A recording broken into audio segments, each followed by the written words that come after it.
اللہ نے فرمایا داعی کو حکم دیا جا رہا ہے فذرنی کہ تم دعوت کے کام میں لگے رہو، ومن یکذب بہذا الحدیث جو تمہاری دعوت پر لبیک نہ کرے اسے میرے ساتھ اکیلا چھوڑ دو، میں نمٹ لوں گا۔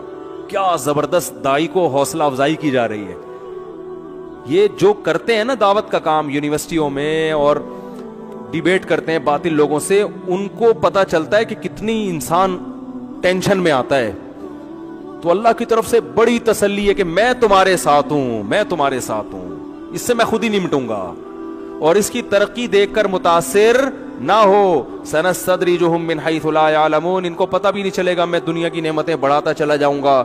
واملی لہم، ان کو میں مہلت دے رہا ہوں، ان کیدی متین، کیونکہ میری تدبیر بہت مضبوط ہوتی ہے، میں اس میں جلد بازی سے کام نہیں لیتا۔ جلد بازی میں لوگوں کو عذاب دینا شروع کر دوں پھر تو سارے انسان کے بچے بن جائیں تو سارے ٹھیک ہو جائیں گے نا۔ تو اللہ بھی حلیم ہے نا، بردبار ہے، تو اللہ بھی جلدی فیصلہ نہیں کرتا۔ اللہ کہتے ہیں مہلت دوں گا، ایک ٹائم ہے۔ فرعون کو کتنے سال مہلت دیا، کب جا کے ہلاک کیا ہے اس کو، تو مہلت ملے گی۔ تو داعی کو تسلی دی جا رہی ہے کہ جو تمہاری دعوت پر لبیک نہیں کہہ رہے، ان کی خوش عیشی، ان کی دولت، ان کی زندگی میں جو رنگ رلیاں ہیں، ان کو دیکھ کر بالکل متاثر مت ہو۔ اور یہ جب ہمارے نبی کو خطاب کیا جا رہا تھا، اس وقت نبی کے گھر میں چولہا نہیں جلتا تھا، اور جو اسلام دشمن لوگ تھے وہ سونے اور چاندی کے ڈھیروں میں کھیل رہے تھے۔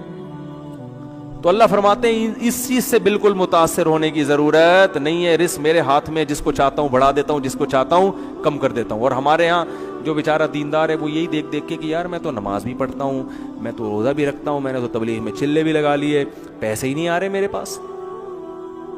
اور وہ ایک نمبر کا بدماش آدمی، نہ ماں باپ کی خدمت کرتا ہے، اس کے بعد پیسہ ہی پیسہ آئے چلا جا رہا ہے۔ تو یہ بے وقوفی ہے یہ سوچنا۔ ایک خاتون بیچاری کچھ دن پہلے آئیں، بہت مسائل میں تھیں، وہ شوہر کی طرف سے بھی گھر کی طرف سے بھی، کہتی میں تو اتنے دین پہ چلتی ہوں، اتنی نماز پڑھتی ہوں، تہجد پڑھتی ہوں، نیک اعمال کرتی ہوں، پھر بھی میرے ساتھ یہ مسائل ہیں، تو اس کا مطلب میں غلط ہوں؟ میں نے کہا نہیں، اس کا مطلب آپ غلط نہیں ہیں۔ مسائل کا آنا اگر اس کی علامت ہوتی کہ اللہ ناراض ہے تو اس کا مطلب اللہ تو پھر یعقوب علیہ السلام سے ناراض تھا۔ یعقوب علیہ السلام تو ساری زندگی ٹینشنوں میں گزری، بیٹا چھین لیا اللہ نے، ابھی وہ ملا نہیں تھا کہ دوسرا بیٹا بھی چھین لیا، روتے روتے آنکھوں کی بینائی چلی گئی۔ تو مسائل کا آنا اس کی علامت نہیں ہے کہ اللہ آپ سے ناراض ہے۔ اللہ